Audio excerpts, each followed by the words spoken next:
ఉద్యమకారుడు, తర్వాత బీసీ కమిషన్కు మెంబర్గా పనిచేసిండు. మా సుమన్ తెలంగాణ ఉద్యమకారుడు 100 లాఠీలు దెబ్బలు తింటే పార్లమెంట్ సభ్యునిగా నిలబెట్టిండు, మళ్ళీ తర్వాత ఎమ్మెల్యేగా పెట్టిండు. మా గ్యాదర్ కిషోర్ శాసనసభ్యుడిగా 2 సార్లు 3 సార్లు అవకాశం ఇచ్చిండు, 2 సార్లు గెలిచిండు. నేను ఇట్లా చెప్పుకుంటూ పోతే చిట్టా ఇంత పెద్దది. మా కిషోర్ గౌడు, ఎర్రోళ్ళ సీను, మొత్తం తరం లేక ఒక కొత్త నాయకత్వాన్ని కేసీఆర్ గారి నేతృత్వంలో తయారు చేసి ఉద్యమకారులందరినీ నెక్స్ట్ లేయర్ ఆఫ్ లీడర్షిప్, ఈ తెలంగాణ రాష్ట్ర భవిష్యత్తును తీర్చిదిద్దడం కోసం కేసీఆర్ గారి నేతృత్వంలో, భవిష్యత్తులో కేటీఆర్ గారి నేతృత్వంలో తయారు చేయడానికి ఒక సైనికులను, ఒక నాయక గణాన్ని, ఉద్యమకారులందరినీ తయారు చేసి పెట్టి. నువ్వేం తయారు చేసినావు? ఏం సంబంధం పొంగులేటి శ్రీనివాసరెడ్డికి? అసలు కాంగ్రెస్ పార్టీకి ఏమైనా సంబంధం పొంగులేటి శ్రీనివాసరెడ్డికి? ఎవరండి పొంగులేటి శ్రీనివాసరెడ్డి? నేను పేర్లు తీసుకోదలుచుకోలే రేవంత్ రెడ్డి. నీకు తెలుసు, నాకు తెలుసు, తెలంగాణ సమాజానికి తెలుసు. ఎంతమంది కార్పొరేషన్ చైర్మన్లు అడ్డదారిన దొడ్డిదారిన కాంగ్రెస్ పార్టీలో వచ్చిన వాళ్ళకి ఇచ్చినావు? నికార్సుగా గాంధీ భవన్ పట్టుకొని కాంగ్రెస్ పార్టీని పట్టుకొని పనిచేసిన వాళ్ళకి కార్పొరేషన్ చైర్మన్లు ఇచ్చినావు? ఎంతమందికి నువ్వు ఎమ్మెల్యే టికెట్లు నికార్సైన వాళ్ళకి ఇచ్చినావు? ఎంతమంది గొంతులు కోసినావు? కులం పేరు మీద, ధనం పేరు మీద ఎంతమంది గొంతులు కోసినావు? నువ్వు వచ్చి కేసీఆర్ గారి గురించి నువ్వు మాట్లాడుతున్నావు. ఎట్లా న్యాయం అవుతుంది అని చెప్పని నేను అడుగుతా ఉన్నా. పేపర్ లీక్ల గురించి ఏమేమో మాట్లాడుతున్నాడు రేవంత్ రెడ్డి. అన్న 3 ఏళ్ళ నుంచి అధికారం ఎవరి దగ్గర ఉందన్న? ఎవరి దగ్గర ఉందన్న? రేవంత్ రెడ్డి దగ్గర ఉంది. పేపర్ లీకులు నువ్వు ఘోష్ కమిటీ చేసినావు. ఈవీ దాన్ని ఏమంటామే, ఈవీ వెహికల్, ఎలక్ట్రిక్ వెహికల్స్ మీద అంటాడు. ఘోష్ కమిటీ, కాళేశ్వరం అంటాడు, లేకపోతే టెలిఫోన్ ట్యాపింగ్ అంటాడు, ఇంకోటి అంటాడు, ఈ కమిటీ, ఆ కమిటీ, ఈ ఎంక్వైరీ, ఆ ఎంక్వైరీ అన్నాడు కదా. ఈ పేపర్ లీక్ల మీద కేసీఆర్ గారే కదా కేసులు వేసింది. దొంగలను పట్టుకుంది కేసీఆర్ గారే కదా. కేసులు వేసింది కేసీఆర్ గారే కదా. విచారణ జరిపించింది కేసీఆర్ గారే కదా. Even today the matter is sub judice కదా. నీకు దమ్ముంటే నువ్వెందుకో విచారణ చేయవు? ఎందుకంటే మీ దోస్తులు ఉన్నారు అందులో. నువ్వు రోజు భుజాలు రాసుక తిరిగేటువంటి ఒక నీ సీక్రెట్ ఫ్రెండ్స్ ఉన్నారు అందులో. అందుకే నువ్వు విచారణ చేస్తలేవు. ఇన్నిటి మీద కేసులు వేసినాడు, వీటి మీద ఎందుకు ఎత్తలేడు మరి? సీక్రెట్ ఫ్రెండ్స్, అక్రమ మిత్రులు, వాళ్ళని కాపాడుకోవాలా? వాళ్ళని ఎత్తి చూపడం కోసం కేసీఆర్ గారు కేసులు వేసినారు. కాపాడుకోవడం కోసం కేసీఆర్ గారును టార్గెట్ చేసుకుంటా, ప్రభుత్వాన్ని టార్గెట్ చేసుకుంటా కాలయాపన చేస్తూ ఇవాళ ఒక చిల్లర రాజకీయం రేవంత్ రెడ్డి గారు పాల్పడుతున్నారు. ఇక ఇదైతే నీ ఎక్కడ చెప్పాలన్నా? ఇన్ని చెప్పాలంటే నాకు కూడా బాధ అవుతున్నది. తివిరి ఇసుక నుండి తైలంబు తీయవచ్చు, మూర్ఖుడి మనసు రంజింపజేయలేము అని చెప్పిన ఒక సామెత ఉంటుంది. 70,000 ఉద్యోగాలు మీరు చెప్పురన్నా, మీడియా మిత్రులు మీరు చెప్పురు, కెమెరా సోదరులు మీరు చెప్పురు, తెలంగాణ బిడ్డలారా, 70,000 ఉద్యోగాలు రేవంత్ రెడ్డి ఇచ్చినాడా? 70,000 ఉద్యోగాలకు నోటిఫికేషన్లు ఇచ్చినాడా? Recruitment process conduct చేసినాడా?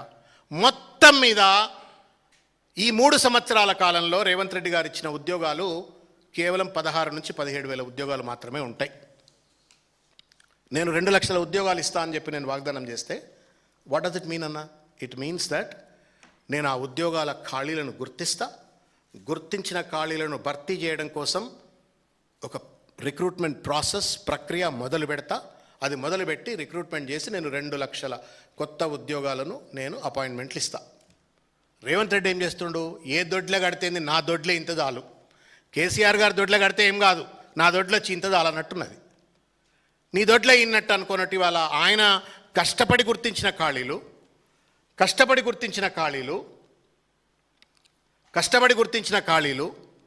Recruitment ప్రాసెస్కు notifications ఇచ్చిన ఉద్యోగాలు, భర్తీ ప్రక్రియ మొదలుపెట్టిన ఉద్యోగాలు నీ టైంలో కంప్లీట్ అయిపోతే నేనే ఉద్యోగాలు ఇచ్చినా అని చెప్పని ఏం చేస్తా ఉండి ఇంట్లో చీటింగ్ ఎట్లుంటుంది చూడరానా? ఈ చీటింగ్ అర్థం చేసుకోవాలా? ఈ 2 లక్షలకి వెళ్ళి ఈ 67,000 మైనస్ చేసి పడేస్తున్నాడు. చేసేసి చూసినావా, నేను 67,000 ఉద్యోగాలు ఇచ్చేసిన, ఇంకా నేను బాకీ నీకు 1,30,000 ఉద్యోగాలే అంటున్నాడు. బాకీ ఎంత? 1,83,000. నేను అన్న లెక్క ప్రకారం మా సోదరుడైతే 12,000 అన్న, నువ్వు తప్పు చెప్తున్నావు అంటుండు. దానిపైన కూడా స్పష్టత ఇవ్వాలా. నేను లెక్క ప్రకారం అయినట్టయితే 1,87,000 ఉద్యోగాలు బాకీ ఉన్న రేవంత్ రెడ్డి దొంగ లెక్కలు చెప్తూ, అబద్ధాలు ఆడుతూ, గత ప్రభుత్వం భర్తీ చేసిన ఉద్యోగాలన్నీ కూడా, నోటిఫై చేసిన ఉద్యోగాలన్నీ కూడా తన ఖాతాలో వేసుకొని వాళ్ళ ప్రజలను మభ్యపెడుతూ సిగ్గులేదు ఎగ్గులేదు, అమరజీవి, సత్యజీవి, అందశ్రీ సాక్షిగా 70,000 ఉద్యోగాలు ఇచ్చినా అని చెప్పని అంటున్నాడు. ఇది మోసం కాదా? నిన్న నేను అడుగుతా ఉన్నాను రేవంత్ రెడ్డిని, ఏ అశోక్ నగర్ సాక్షిగా రాహుల్ గాంధీని కూర్చోబెట్టి ఏ అశోక్ నగర్ విద్యార్థులను బస్సులు ఇచ్చి, ప్రైవేట్ బస్సులు ఇచ్చి ప్రచారం చేయించుకొని ఓడమల్లయ్య బోడమల్లయ్య లెక్క వాళ్ళపైన లాఠీలు జలిపిస్తూ, కేసులు పెడుతూ, బెదిరిస్తూ, అదిరిస్తూ, న్యాయబద్ధమైన వాళ్ళ ఉద్యోగ డిమాండ్లను కాలరాస్తూ ఎండ్రిందాకి చావనేటువంటి ఒక మూర్ఖుడా రేవంత్ రెడ్డి.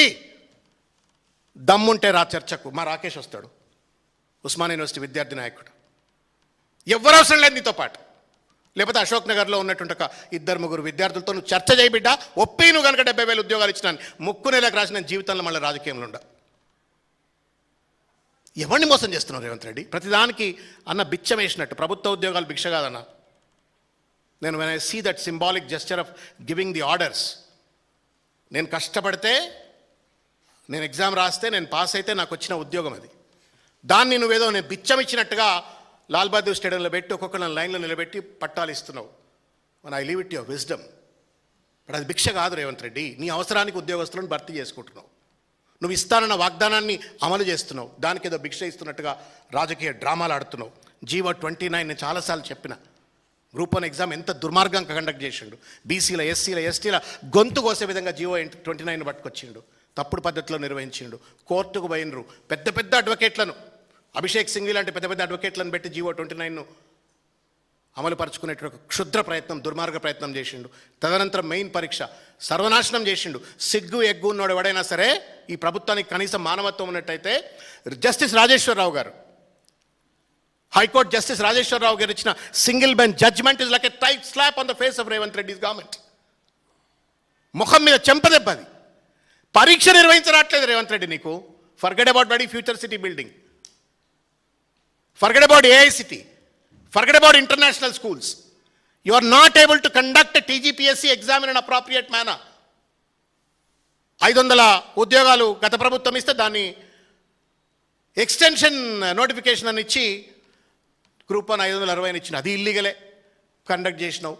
తప్పులు తడకగా చేసినావు. అడిగిన వాళ్ళపైన అడ్డమైన కేసులు పెట్టి బెదిరించేట ప్రయత్నం చేసినావు. ఇది ఎంతవరకు న్యాయం అవుతుంది? 15,000 కానిస్టేబుల్ ఉద్యోగాలు ఖాళీలు ఉంటే మీ ఏజ్ ఆగిర్లా ఏమన్నా? 5,000 ఉద్యోగాలు ఇస్తాం మేము, తర్వాత ఇయ్యమంటివి. ఇస్తా అన్నది నువ్వే, ఖాళీలు ఉన్నాయన్నది నువ్వే. అడిగిన పాపానికి వాళ్ళపైన అడ్డమైన కేసులు పెట్టి వాళ్ళను లాఠీ చార్జీలకు గురి చేసిన పరిస్థితి. నేను అడుగుతా ఉన్నా, టిఎస్ ఐపాస్ నిన్ననే చూసిన నేను రిపోర్ట్ ఒకటి. నీతి Aayog investment friendly index report అని ఒకటి నిన్న వచ్చింది. Investment index friendly investment index report, friendly investment index report, నీతి ఆయోగ్ రిపోర్ట్. గూగుల్లో ఉంది, నేను బహుశా నా ట్వీట్లో కూడా ఉంటుంది కొద్దిసేపు అయితే. దాంట్లో చెప్తుంది అది TS iPASS which was created by the previous government is one of the best single window system for the is of business అని చెప్పని పెడుతుంది. 20 లక్షల ఉద్యోగాలు ఇచ్చిండ్రు, 1000 కోట్ల పెట్టుబడులు పట్టుకొచ్చిండ్రు. అంత అద్భుతమైన ఒక సిస్టమ్ కేటీఆర్ గారి నేతృత్వంలో క్రియేట్ చేస్తే రేవంత్ రెడ్డి ఇవాళ దాన్ని విధ్వంసం చేసి పడేసి ప్రతి స్టేజ్లో కరప్షన్.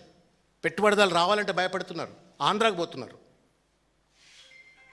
పోతున్నారు పెట్టుబడిదారులంతా. ఎందుకు అంటే ఆడ అది కేటీఆర్ గారిని చూసినరా, ఇంకోటి చూసినరా, టీఎస్ఐ పాస్ని చూసినరా, మొత్తానికి there appears to be a better smooth and system of industrial investment permissions.